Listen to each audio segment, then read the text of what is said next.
coming up on the HisViews podcast. Because sports were so just ingrained in us from the beginning, and my dad was so strong into sports all the time, even still is. I think as a kid you say, all right, yeah, I love this, but my dad really likes seeing me do that, I did that for as long as I could. And it's wild because I remember when I stopped playing football, it's still tough for me to even talk about. It's coming now almost. Wow. But I remember finishing, being done with football, right? And it came to a kind of abrupt end for me. I remember my dad, sitting down with my dad and saying, "Dad, I was just trying to make you proud." Got Pearman Ranch in the house. Thank you so much for coming. Yeah, man, it's a pleasure being here. You're a busy dude, so I highly appreciate you being here. Individuals like you is why I started this podcast. And what I mean by that are individuals that are very driven, have a lot of discipline, have a lot going on, but they still seem structured. They still seem like they have everything together. So you are the exact replica, if you want to say, of the type of person that I love to interview. So thank you so much for coming. So for people that don't know you or what you do, go ahead and formally introduce yourself. So my name is Andrew Pearman. I'm a Charlotte native, and I've got a business called Pearman Ranch, where we have Friesian horses and Dutch harness horses. We breed and we show, and we do a lot of social media as well. We pretty much want to promote our horses and the breeds that we have all around the world. So yeah, that's what we do. And so I was able to witness one of your shows, Tryon. Yeah. But I was there. It was my first time at one of those shows. I wasn't really aware or fully understood what those shows are. So for the individuals that have no idea what you're being scored on, sure, or what you're being judged on, can you explain that a little bit? Yeah, man. We have enough time for all of that? Yeah. No. Absolutely. So what Tryon was, that was a presentation. So basically, we were there just to show off our breed. We were the first Friesian saddle seat and Dutch harness people to even be on the property. So it was kind of a big deal to be on one of their Saturday Night Light events and be able to show our horses for what they do and who they are. The type of horses we have are show horses, and they're supposed to be like the peacocks of the show ring. If you like fancy, if you like, dressing nice and being slick, those are the horses that they are, there's many different breeds that do the kind of show driving and saddle seat that we have.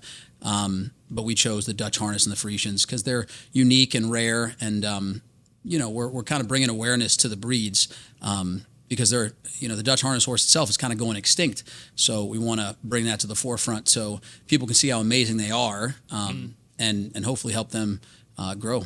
What goes into training or breeding or growing these because so I watch you on social media and it seems like you are always working. Yeah. So what goes into that? I imagine a lot of investment, a lot of time. Can you kind of walk us through? We're kind of we do it all ourselves, from cleaning stalls to grooming to training. We found that when it comes to business-wise, if you're physically able, if you understand training and you're open-minded, it's always better to do it all yourself. I know trainers might not want to hear that, but it's a lot. I've got a fiance who kind of holds it down at home and is around when I'm not to feed horses or whatnot. But dude, it's a grind, and you really got to love it. Yes, this isn't for the faint at heart. Yeah, exactly. Like anything you dedicate your life to, you have to love it. If not, you're going to fail really hard. Absolutely. Fast and hard. And with animals, dude, there's just, it's unpredictable, with your body, with fitness, with, even business. There's a lot of things you can do to prevent negative things from happening, but we're dealing with live animals. You can take every precaution and things can still happen. And or they may not feel like it that day, and you can't have that talk with them and say, hey man, look, we're trying to be great. You got to be great today. I come from a football background and I understand the rah-rah talks or whatnot. You can't do that with animals. And that's the hard part. But, you got to just. You can't give them their little pep No, talk. I mean, I still give them the pep talk. Count on that. I give them the pep talk. Ivan looks at me like, bro, stop. I know what you're saying. I feel your energy. They do have personalities. Oh, yeah. Crazy personalities. Yeah. So where did you grow up? Talk to me a little bit about your background, because what I noticed going to that show, I don't want to be as obvious as I can be, but what I noticed from that show is that you were one of the only light-skinned dudes there. Yeah. And at the level that everyone was at there, I found that extremely interesting and just motivational, to say the least. So what's your background and how did you get into that? Did you grow up in the country? Did you grow up on a ranch? No. It's crazy because I'm a first generation horse person. My parents didn't have horses. I was born in Massachusetts. What? Yeah. Massachusetts, in Williamstown, Massachusetts. My dad was a coach at Williams College. He's still a coach now, so we kind of traveled around where he was. That's cool. And my first word was horsey.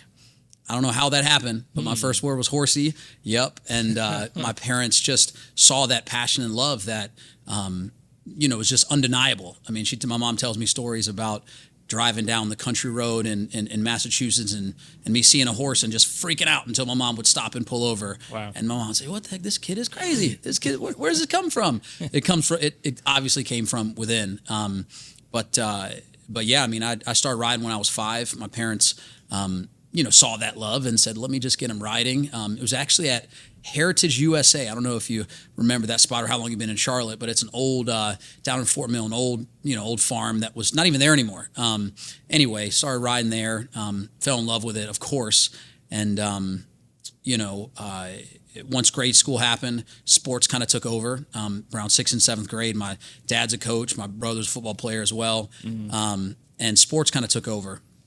And sports took over my life from 7th grade throughout college.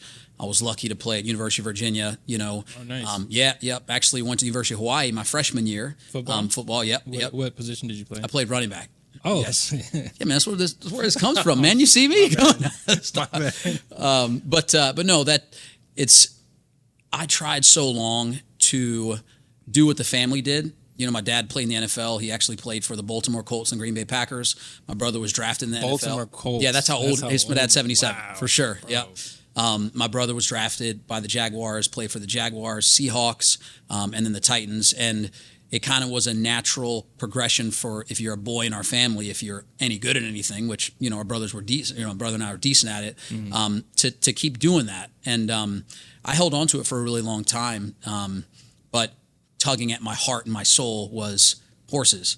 I didn't know in what capacity, but I said, look, football was a means to an end for me. It was like, I can't do what I want to do unless I play football as long as I can. You were essentially being driven by what your loved ones wanted you to do 100%. before even thinking about what you wanted to do. Absolutely. And it's tough because when your family is so into something and whatever, and you fall into those lines, even if you're good at it, which is important and it's helpful, and also want to make your family proud, because it was so young, because sports were so just ingrained in us from the beginning, and my dad was so strong into sports all the time, even still is. I think as a kid you say, all right, yeah, I love this, but my dad really likes seeing me do that. I did that for as long as I could. And it's wild because I remember when I stopped playing football, it's still tough for me to even talk about. It's coming now almost. Wow. But I remember finishing, being done with football, right? And it came to a kind of abrupt end for me. I remember my dad, sitting down with my dad and saying, "Dad, I was just trying to make you proud, you know." And he said, "Andrew, like you being happy makes me proud." Wow. It was crazy. How old were you when you had this I was conversation? 22. I was 22. This is when you told him, I need to follow my heart. Yeah, absolutely. Yep. This is when my last year at UVA. We went 9-3. This is some serious stuff people don't know about. We went 9-3. We are down playing in the Orange Bowl. Orange Bowl, Gator Bowl. No, the Gator Bowl down in at the Jaguars, right? So basically, you were good enough to make it to the big show. Basically, maybe. I didn't. I mean, that's not what you wanted. No, it's not what I wanted. It's not what I I wanted. guarantee you, if that's what you wanted, you would have been there. Yeah, that's just the kind of individual I pick up. Yeah. I'm very big on energy, sure, and character. Yeah, and that's just what you set a goal. Yeah, to be this amazing breeder. I think if you would have done the same thing with your football career, you would have. Who knows? Well, you're not the only person that said that. No, I get it for sure. Yeah, again, that's why my brother was for football. What football for him was horses for me. Where he wasn't the fastest, he wasn't the strongest, but I remember during one of the interviews at my first draft when he went to the Indianapolis Combine, they read a little, like when he was 5 years old, they read a little notebook that he said, "I'm going to play in the NFL." Wow. That same notebook from the same school that I went to, the same school as him, was talking about being into horses. That's what I wrote. So if you go back then to him and then to me, it's very different. You guys were manifesting him, not even 100%, absolutely, absolutely. That's so crazy. I think when you've got a passion, if you've got a passion and you stay open-minded for where that passion is going to bring you, I'm a firm believer that yes, you should have goals, right? But you shouldn't hold on to specifics so strongly, because if you do, you can miss out on other opportunities, right? Like, I love horses. I don't care what breed. I don't care what, of course I love fancy, cocky horses, stallions specifically, of any breed, but like horses in general, right? I was into a lot of different breeds before I have what I have now, and if I would have said, "Oh, I want Arabian horses that do saddle seat on this level of boom, I'm gonna do exactly that."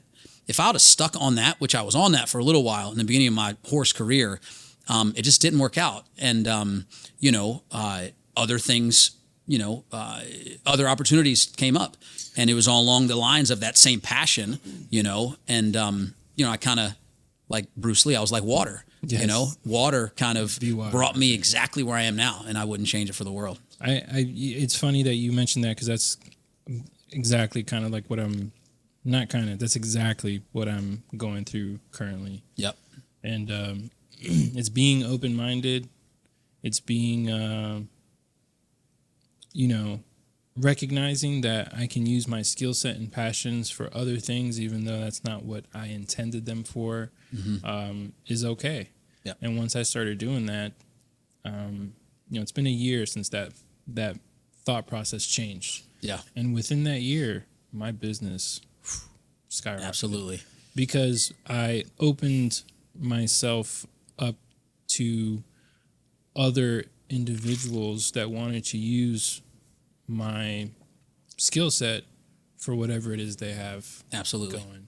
And I'm blessed with amazing clients, like the most amazing clients you could possibly ask for. And I wouldn't have been able to do that if I didn't stop myself sometime last year, and say, I'm over here chasing clout. I'm over here chasing stuff that doesn't really matter. I'm over here chasing my own satisfaction as an artist, and it's getting me nowhere. So I was like, you know what?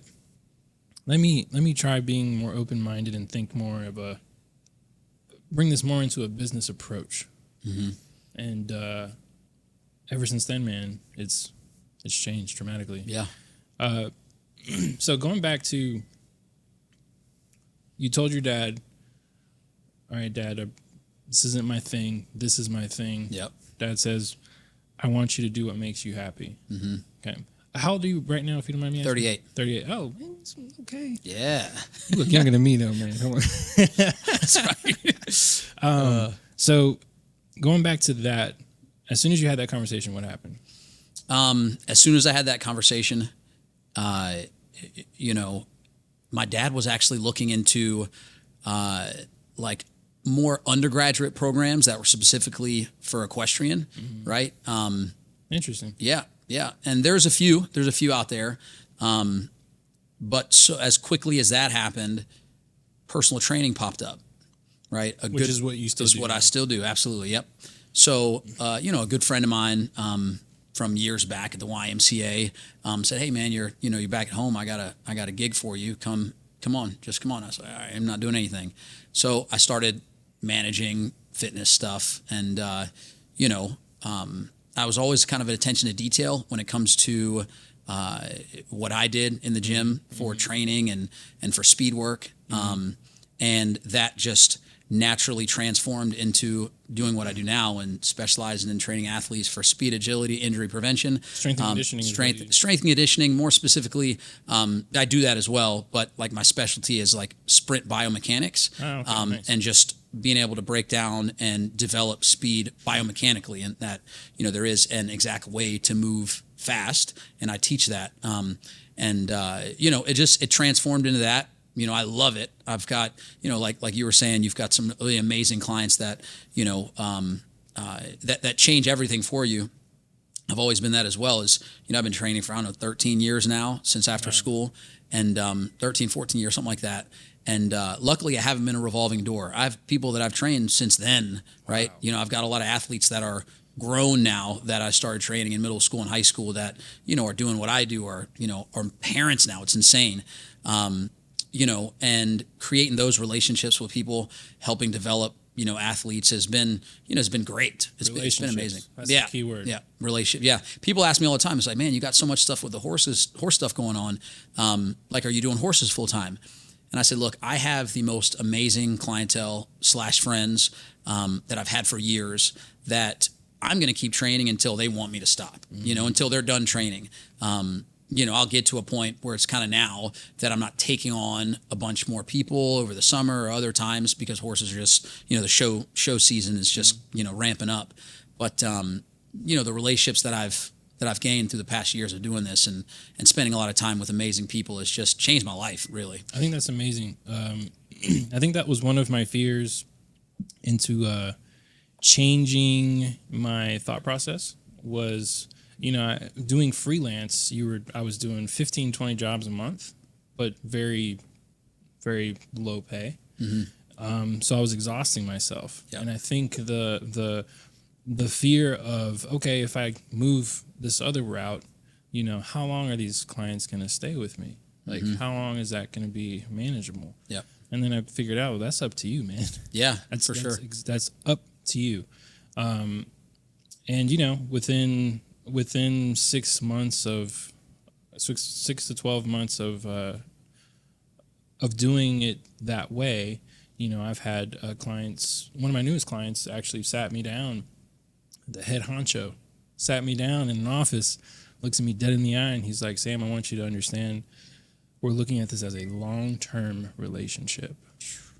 And that sat so well in my heart. Like it was that itself was an accomplishment. Oh yeah. And I think a lot of entrepreneurs, business owners, they miss the point. I know everyone wants to make money. Everyone, wants to do their thing, but to me, it's about building the relationships because that's when you grow everything else organically. Mm-hmm. So I like what you're preaching right now because that's exactly what I'm actually going through. Yeah. So, all right. So how did you get to where you are now with Ivan and a lot of mistakes. That's what got me where I am now. Because I go all in, I go hard, and you got to make mistakes to learn. You have to. And like I said in the beginning, I was into different breeds. I had Arabians, I had some saddlebreds, and it just didn't work. It just didn't work. I think, I'm a guy that's different in the industry. I mean, I know I am. And it only made sense to... Does that make you work harder? Does it make me work harder? That's a great question. I think that I have a natural accountability. Like, I got to be accountable, hold myself accountable. Look, man, I was a little kid wanting to do the horse stuff a long time ago, right? I was watching movies, medieval movies that I love even still. And there was rarely any like Hispanics or black folks in these movies, right? At all, really. And listen, I'm one of those guys too, that whenever they change the part into something else, I'm like, wait a minute, that doesn't look right, But obviously the more I look in history, I'm like, wait a minute. No, there was a lot of us looking folks back in those days that rode horses and killed it, right? But no, I mean, I didn't have anyone really to look up to, right? There was no one. It's very easy to, no matter what you're doing, if there's other people that look like you, that come from the same area as you, one or the other or both, it's a lot easier to say, oh, the path has been set, Let me follow that path, right? It's very easy to be a pathfinder and making your own path, Specifically with the Dutch harness horses, there's no one that does what we do. All in the United States, maybe in the whole world, right? The Netherlands is where they come from. The Netherlands is a little bit pale. Not many of us around there, and specifically with the breed, there's nobody doing that, right? And in America, same thing. Frisian horses. On our level, really not so much as well. There's a lot of people that have them, but when it comes to the specific type of showing that we're doing, there's none of that either. I see on your socials you receive a ton of love from your following. Do you ever receive? I mean, everybody gets hated on every now and then, but do you ever receive any kind of negative feedback? Anything that tries to derail you, so to speak? This is a thing that people that are not in the horse world don't understand, is that maybe if they're in the dog world, they might understand, where you laugh because you know what I'm about to say, right? That everyone is an expert for what they do, right? The problem is every breed is the best, every discipline is the best, and every training method is the best. Everyone. So if you're doing anything different, then you're doing something wrong, right? Because of social media, because I find it, or I believe it's super important to be transparent, to show everything that I do, right? There's not a lot of people that do that, specifically in the type of showing and the breeds that we have. We show everything. So the only hate that we ever really have gotten is that, oh, you're doing that wrong. Oh, you're not doing that correctly, right? Oh, you're not. And I said, and I would say, okay, well, I've got arguably the nicest Dutch harness horse in the world. So we're going to be fine. Right. It's quite all right. Yes. It's quite all right. But I'm not doing anything different, so to speak, for the types of training that I'm doing. The thing is, I'm just showing it. I'm not scared to show what we do. And a lot of people that do the same discipline keep a lot of stuff, behind closed doors, the type of training that they do. And we're like, hey guys, this is what we do. We love our horses. They're part of the family. They're athletes as well. We've got to treat them as such. But number one, they're still family. And you have your family integrated into the whole thing. Man, right? All day, every day. So you have how many kids do you have? We've got 5 kids. 5 kids. Yes. Man, y'all are busy. Well, so I was married. I had 3 kids from my last marriage. Okay. 3 beautiful daughters, and then I've got a son that's a 2-year-old, and then a daughter that's 3 now as well. So do they all love the horse life or no? Nah, man. No, I'm kidding. No, they all. It's amazing because all of them under 5 loved it. I carried them around like a football around the horses. They rode with me all the time. So they were exposed to it a lot. My son is just a horse fanatic. Nice. Like, dude, you see him all over online because he is just the man. But it's interesting. It's funny you say. I'm going to tell you a funny story. So my oldest daughter, who's 12 now, Lillian, my first daughter, of course, she was around the horses all the time, horsey, all that kind of stuff. When she grew up, she kind of grew away from it, right? And she, again, till 5, was around horses every day with me all the time. And it broke my heart a little bit because I'm like, oh man, I wanted daughters because like most time, every little girl wants a pony, I want that. I want to share that with my girls. And she kind of fell out of it, right? She has girl things, but it wasn't until maybe last year, she was 11, during the school year, she came over and said, Daddy, can I start riding again? Interesting. I said, yeah, sure. Yes. And it was because she, had to find herself a little bit. She's still finding herself, of course, but as they're going through these, young stages or whatnot. But she tells me the story. She was at school with her friends, and their friends they're like, oh, how was your weekend? So it was great. I had my riding lessons, and I go to riding camp or whatever. And Lily's like, oh, cool. And the friends say, oh, do you like horses? I said, yeah, my dad has a few. Oh, really? Really? And she pulls her phone out, right, and says, here. And they're like, oh my gosh, he has a Frisian. That's Ivan. I know him on TikTok. And then it gives her that's pride. Awesome. Yes, that's awesome. Happened so many times, That's times. And it created some pride in her.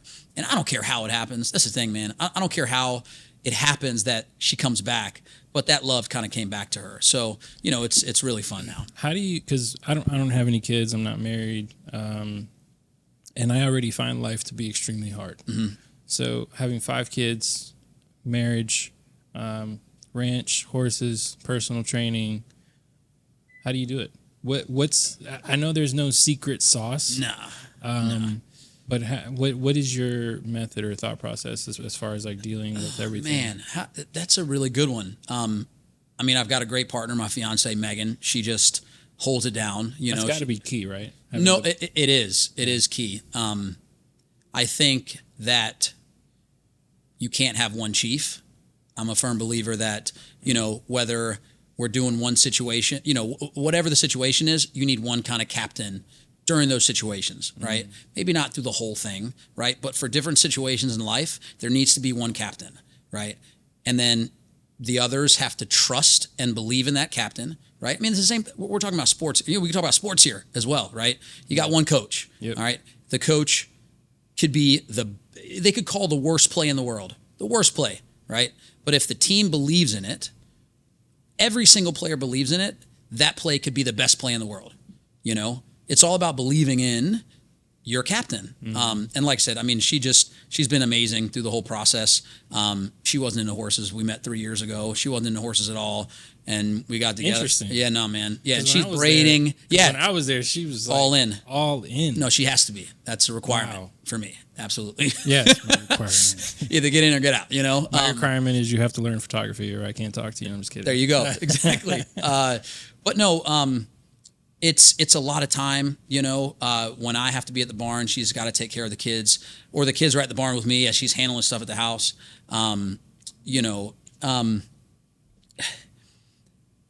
If you love what you do, you always find a way, right? My way is just put my head down on the grind and go with it, right? She knows when she needs to step back a little bit or step up a little bit through different situations. And it's give and take, It's different for everybody. It's interesting because I asked this same question to 2 other married men that are kind of around our age, a little bit older. And they said the same thing. They said they started with, well, I have a very angelic wife, or I have a very good team player. Yeah. That was their first response, and I find it very interesting. That was your first response. So I think it's safe to say that it has to be key. The partner you choose to go through life's journey is got to be key, right? Absolutely. Yeah, that's why I got a divorce, bro.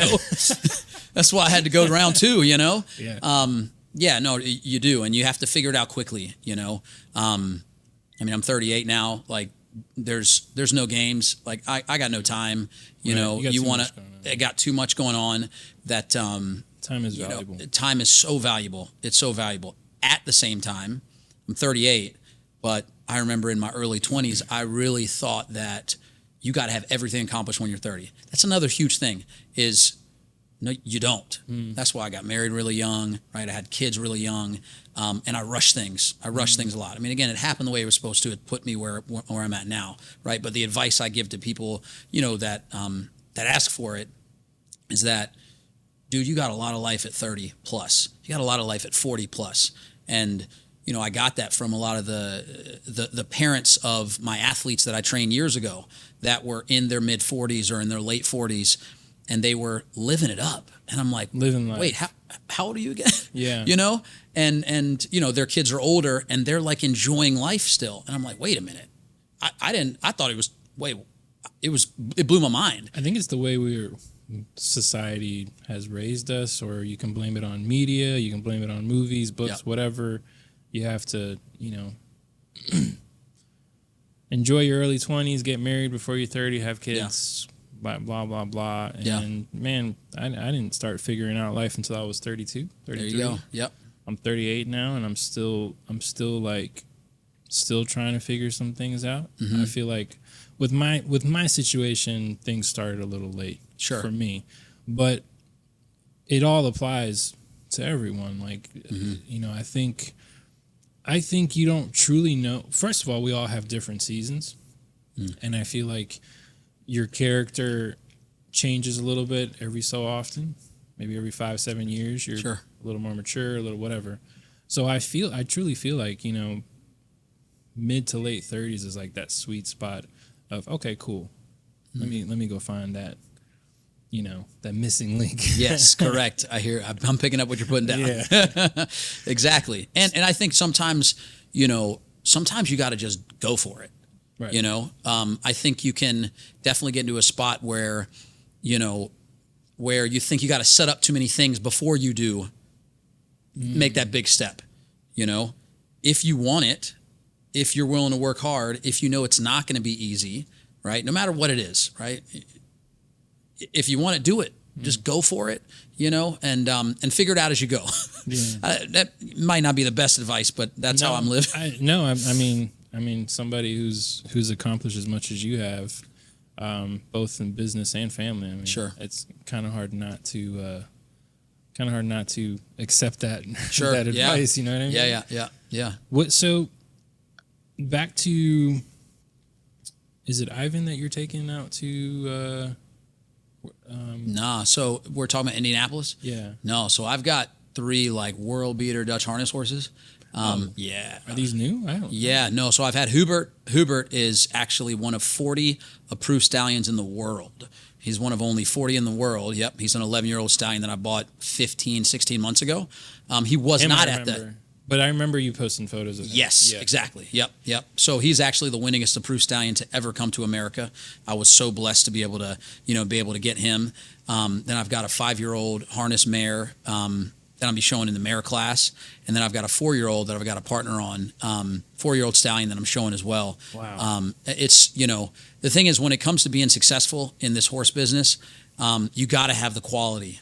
You know, you got to have the eye, you got to have the knack to find the quality. I mean, if you don't have a quality product, it doesn't matter how good you train it. It's just not going to be. I guess my question is, is there like a ultimate stage that you're trying to reach for these horses? You know, that's a really good question. Because I have kind of niche breeds in America. The ultimate really isn't in America, right? The ultimate is where they come from in the Netherlands. You created your own thing, basically. We're trying to, yep. Wow. One awesome thing I'm going to brag about for a second, but someone told me once, it ain't bragging if you've done it, is that, you know. I like that. Right? But one of my mares that, one of my Dutch harness mares that I bought a couple months ago, unfortunately, she passed away I'm sorry. a few weeks ago, actually. But she had a gorgeous foal, and I sold him before he was 48 hours old, to Costa Rica. He is actually going to be the first KWPN Dutch harness horse ever in that country. So what we're doing with our social media, what we're doing with our social media is we are sharing this breed that that is essentially going extinct, being the Dutch harness horse, and we're sharing it with the world, getting people, the best comment is like, what is that? What kind of horse is that? And I'm able to educate and say, hey, this is what it is. This is the breed it is. This is where they come from. Do you find yourself educating people a lot? Like, yeah, 100%. Yeah, for sure. It only gets annoying when I have to answer the same question 1,000 times. Right. But I try to have grace and, answer it the same way every time. And who knows if that one person was having a bad day and they were asking the question, and if answering the question and being nice could have changed their day. So I try to reply to every message that's within reason. That's hard. You run your own socials? I run all of it. Yeah. Dude, and I reply to like 99% of messaging. Yeah. You're a machine. No, I just don't put my phone down.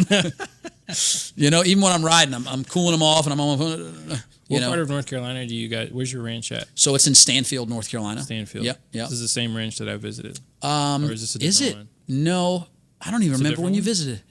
No, we were in Cherryville before. That was Cherryville. It was a really big red barn. Yes. No, we're not there anymore. Oh, okay. No, we're out. You just go right at Albemarle Road, way out there, and we're out that way. Yep. Nice. Mm-hmm. Nice. Definitely. So I am going to have the pleasure of documenting you for the next few months. Yeah, man. Just out of curiosity, is there something that you want, something specific that you want people to see out of this story that we're going to tell about you? Just as much as everything that goes into it, right? How it's not all cupcakes and rainbows, right? That it's very easy, and I've had to say this multiple times on our social media, that this isn't a Disney movie, right? Things don't. I literally said that. I said, "Hey, man, it looks like it though when you're sure on your Instagram. I know if you just scroll and you're just like, wow, this is amazing. I love these things, right? But read the caption, man. Next time, read the captions, okay? But no, it's not like we deal with heartache all the time. It's not like, yes, we have our ups, but we do have our downs as well. We don't always have a good relationship. I can yell a little bit.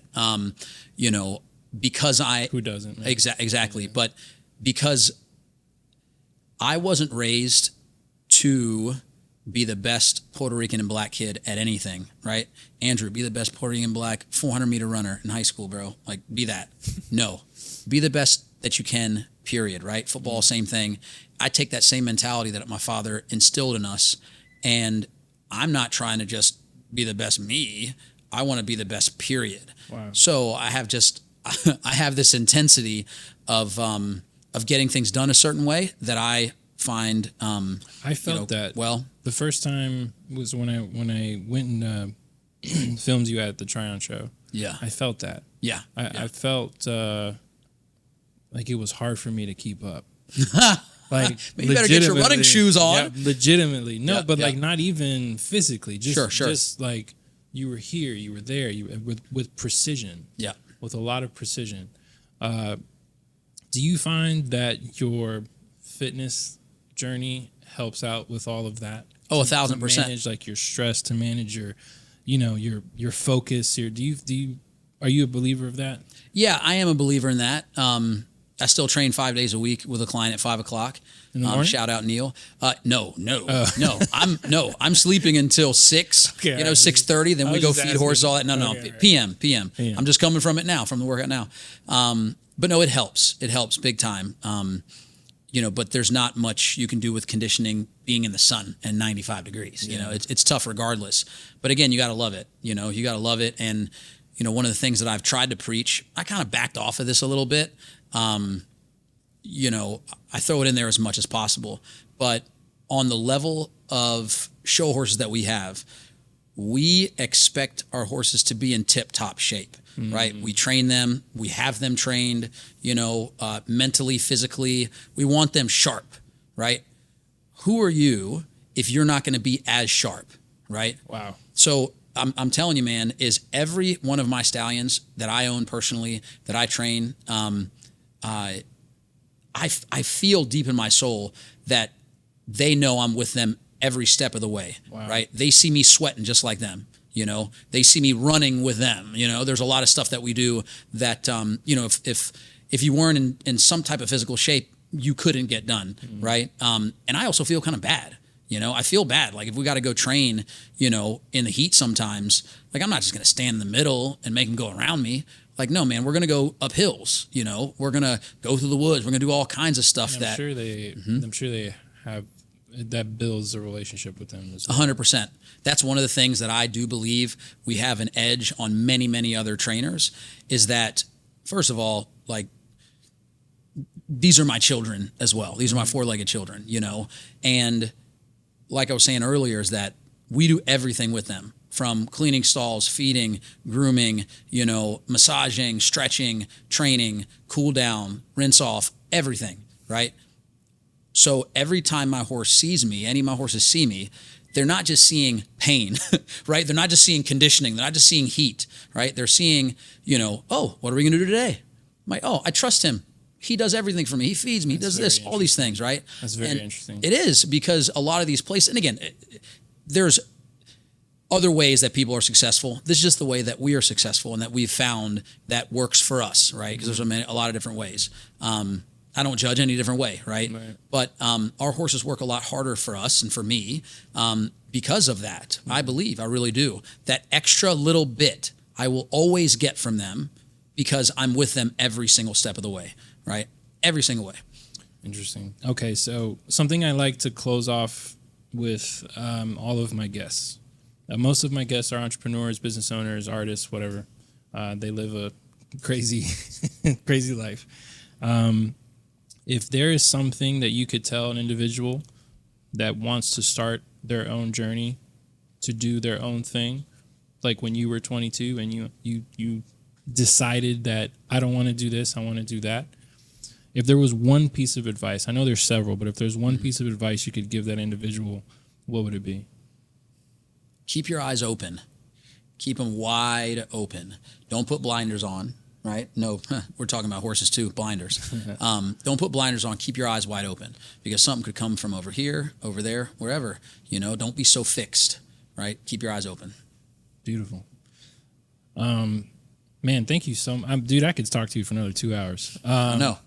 Thank you so much for coming on here. You have an exceptional amount of knowledge, experience. I appreciate it. Energy, just everything, man. I'm looking forward to these next few months as well. Super excited. Thank you for dedicating your time coming here. I know you're a very busy individual. Oh, it's all good. It was my pleasure. Thank you, everyone that was listening to this episode of the HisViews podcast. Don't forget that the HisViews podcast is brought to you by Bocao Sushi restaurant located in the Music Factory. All of our episodes are filmed and recorded here. If you haven't come to try this place out, you should. Have you eaten here yet? I'm about to. I order from here like twice a week. No. Nice. But thank you, everybody, for listening, and we will catch you on the next one. Peace.